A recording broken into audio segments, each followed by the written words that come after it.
Alright, what's up? I wanted to try to do something different. I got a lot going on this week, so I'm going to film a video in my car, and we're going to see how this turns out. No big production or set design or editing or anything crazy like that. Hopefully I can keep myself lighted here.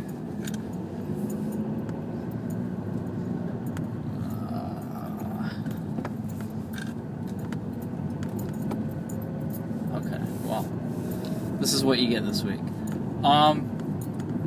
So, WrestleMania is Sunday. I'm pretty excited for that.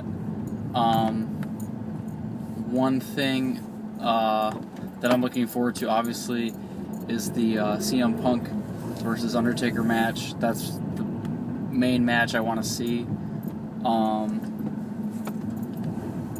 I'm also excited for Triple H and Brock Lesnar. That's going to be cool. Rock Cena, it's not that I don't care about that, but we saw that last year, and yeah, the title's on the line this time, but it'll be entertaining. It's probably going to go on last. That's the most obvious thing. That'll be the last match because, The Rock's in it, but I'm more looking forward to Lesnar and Triple H just because I'd like to see that match, and I actually didn't get a chance to see the SummerSlam match yet.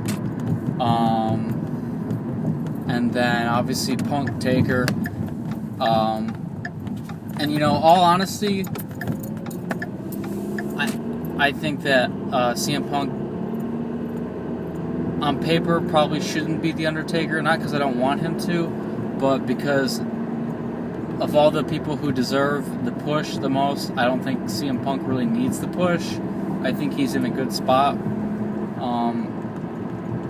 But I think the fact that if CM Punk did beat The Undertaker, it would drive the fan. It would pretty much send the world into chaos. Like, after all this, after Shawn Michaels, Triple H, all these greats, it's like, oh, well, look, CM Punk beat him. The only other person I could see beating The Undertaker would be like John Cena.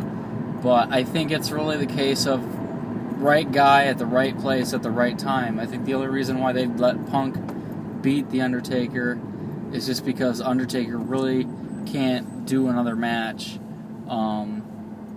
Because he's old. He does one match a year, and it still seems like that's too much for him. So, WrestleMania is exciting. I'm also kind of excited to see the Jericho and Fandango match. I know that makes me sound kind of silly, but I do want to see that. I think that'll be entertaining. And yeah, WrestleMania is going to be sweet. I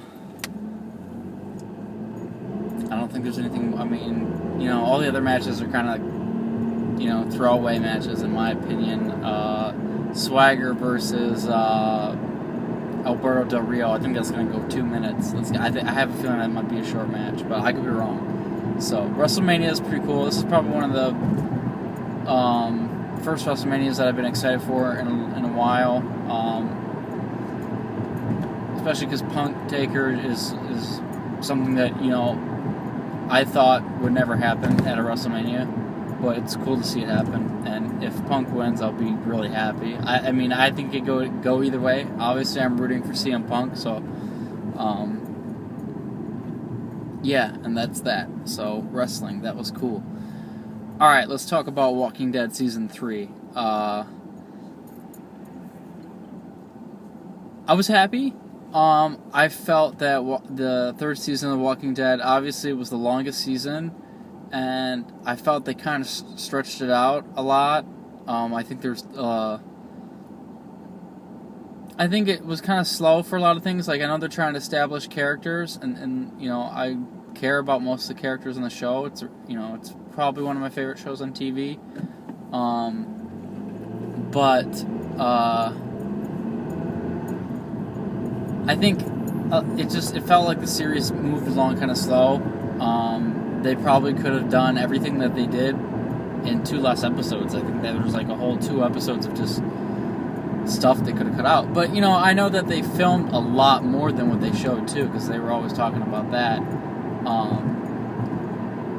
I don't know what they're going to do for a 4th season. Obviously, they left a cliffhanger at the end of the show, so there's going to be a,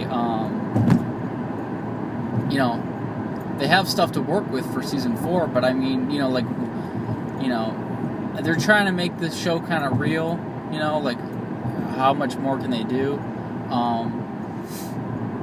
I think my favorite episode in season 3 was the episode where they went back and they reunited with the black guy with all the guns. I thought that was really cool. That was probably my favorite, because that was like a set piece. That was like, everything in that episode was like self-contained, and I think it felt really well, fit in really well with the story. With the rest, like, it just fit in as a piece with the rest of the season, and it didn't take away from anything. So that was cool. I'm upset that Michael Rooker got killed off. I liked him a lot. It was nice to see him in season, like, he was kind of just teased a little bit through season 1 and season 2, and season 3 he really shined. And I think he's very underrated. So that sucks. And then season 4, I mean, I really don't know what they're going to do. Obviously, the governor's still around, and they got to, you know, tie up the loose ends of that. You know, he might still be alive at the end of season 4. You know, I haven't really read into the comics. I haven't had a chance to, but I'm going to try to look at the comics before season 4 comes back on in October. So I'm excited for that. And as far as Walking Dead, I think that's pretty much all I really wanted to bring up. I mean, if you want to talk to me about Walking Dead, I mean, I'm new to this whole thing. I just got into it. I watched season 1 and season 2 right before season 3 started, so I just got into the whole thing. But if you want to talk to me about it some more in detail, just get a hold of me, and we can talk about Walking Dead. And then, last and finally, Django Unchained. That was a really cool movie. I don't know if anyone out there is a big Quentin Tarantino fan. I'm huge into Quentin Tarantino. I've seen all of his movies, obviously. That's not that big of a deal. One thing that surprises me so much about Quentin Tarantino is that he's been around, like, he really didn't get mainstream. He did Reservoir Dogs, but he really didn't get mainstream until Pulp Fiction, because that's when he won all the Academy Awards and finally got a little more recognition. But Quentin Tarantino, you know,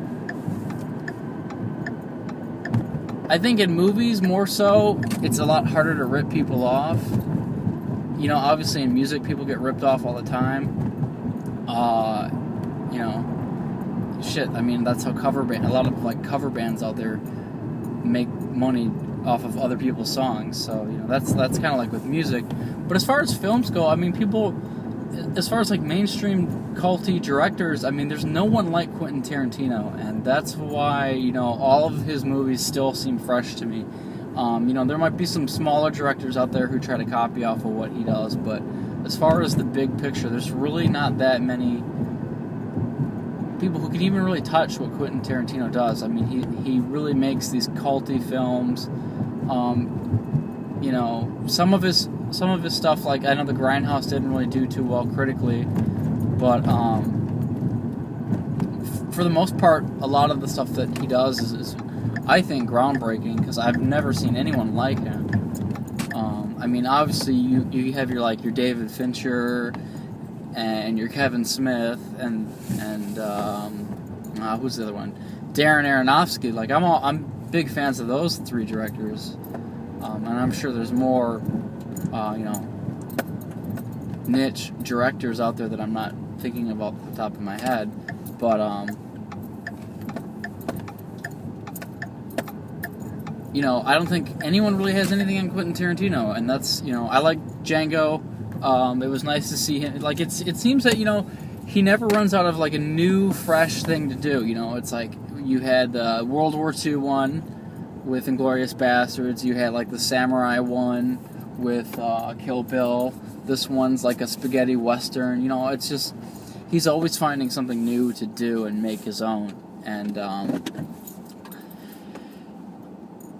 I'm surprised that no one's really emulated Quentin Tarantino as much. So, I really don't want to ruin Django Unchained for anyone, but it was good. Jamie Foxx did good. But you go in thinking it's going to be a Jamie Foxx movie, and it's not a Jamie Foxx.